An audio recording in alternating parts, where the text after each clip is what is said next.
آپ کے سامنے ہے۔ حضرت سلمان فارسی گھر سے گزر رہے ہیں، دیکھا بی بی چکیاں پیس رہی ہیں، ایک ہاتھ میں امام حسین ہے، دیکھا بی بی کے ہاتھ زخمی ہو گئے ہیں، کہا بچہ مجھے دے دیں یا یہ کام مجھے کرنے دیں۔ حضرت سلمان فارسی رسول خدا کی خدمت میں جاتے ہیں کہ یا رسول اللہ، میں فارس سے آیا ہوں، وہاں بادشاہوں کی بیٹیوں کے میں نے جاہو جلال دیکھے ہیں، یہ آپ کی بیٹی ہے، آپ سید الانبیاء ہے، آپ کی بیٹی اس طرح زندگی گزار رہی ہے۔ اللہ اکبر، اللہ اکبر۔ آپ خود تصور کریں کہ وہ نبی کہ جس کے لیے 1,24,000 پیغمبر آئے ہوں، ان کی بیٹی کس طرح زندگی گزار رہی ہے۔ رسول خدا نے یہی کہا سلمان، فاطمہ نے خود اس کا انتخاب کیا ہے، فاطمہ نے خود زندگی کا ایسے ہی انتخاب کیا ہے۔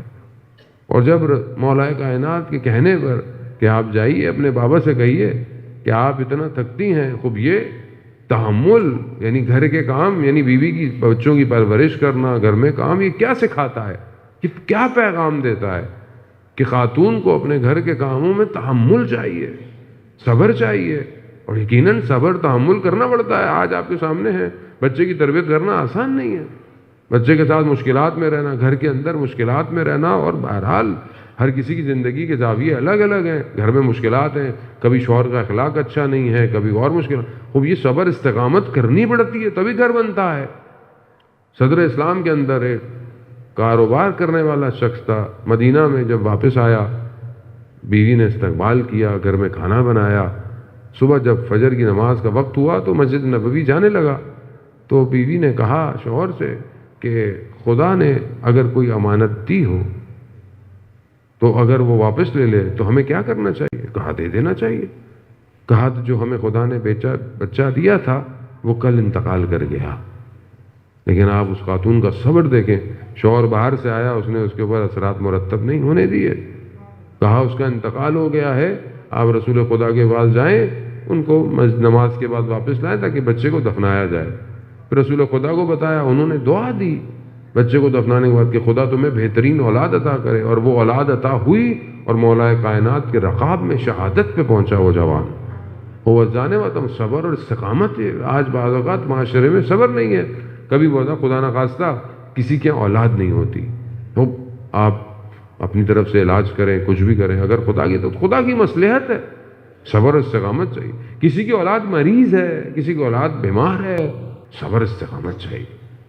زندگی میں سختیاں ہیں، تحمل چاہیے، مگر بی بی زہرا سے زیادہ تو زندگی میں کسی کی سختیاں نہیں آئیں۔ ہمارے لیے رول ماڈل انہی کی ہستی ہے، تو کس طرح اپنے گھر میں صبر ہے۔ مولا کائنات نے کہا کہ جائیے اور اپنے بابا سے کہیے کہ آپ کو ایک کنیز دے خدمت کے لیے، کام کے لیے۔ یقیناً سخت دور تھا، رسول خدا کے پاس نہیں تھا اتنا۔ آپ جانتے ہیں کہ جب مدینہ میں آئے ہیں تو لوگ کس طرح رہتے تھے، کس طریقے سے گزارا کرتے تھے۔ رسول خدا نے کہا کہ بیٹی یہ نہیں ہے، مگر میں اس کے بجائے آپ کو ایک ایسی چیز، ایک ایسا تحفہ، ایک ایسا ہدیہ عطا کروں گا جو اس سے زیادہ افضل اور قیامت تک کے لیے۔ اور کیا دیا؟ یہ جو ہم تسبیح پڑھتے ہیں، تسبیح حضرت زہرا سلام اللہ علیہا، یہ رسول خدا نے بیٹی کو عطا کی۔ اور یہ اس تسبیح کہ آپ نے یقیناً چھٹے امام کیا فرماتے ہیں کہ اگر کوئی نماز کے بعد اس تسبیح کو پڑھے تو 1000 نوافل کے برابر اس کے درجات ہیں۔ تسبیح نا صلی علی محمد۔ اب یہاں اجزان محترم صبر اور استقامت آپ کے سامنے، رسول خدا کی زندگی تک بیوی نے بہرحال جتنا صبر کیا، اس کے بعد ان کی زندگی میں جو کہ زیادہ زندہ نہیں رہیں، لیکن پھر بھی صبر اور استقامت کے ساتھ انہوں نے اپنی زندگی گزاری ہے۔ خوب یہ درس ہے۔ آج ہم اپنی اولاد کو صبر استقامت کا درس نہیں دے رہے۔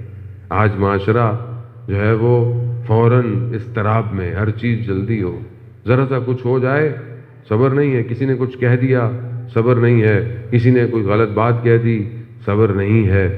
انسان تحمل کرے، کردار آسان نہیں ہے، اور یہ جو کردار تاریخ میں چمکتے ہوئے نظر آتے ہیں یہ وہی ہیں کہ جنہوں نے اپنے آپ کو اہل بیت کے در سے جوڑا ہے۔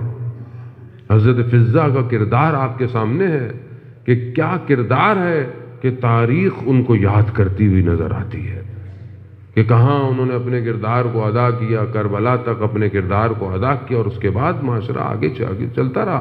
اب یہ کردار تبھی بنتے ہیں کہ جب انسان اپنے آپ کو ان سے متصل کرتا ہے۔ ہماری زندگی میں پریکٹیکل بی بی زہرا سلام اللہ علیہا کہاں ہے؟ یہ بہت امپورٹنٹ ہے۔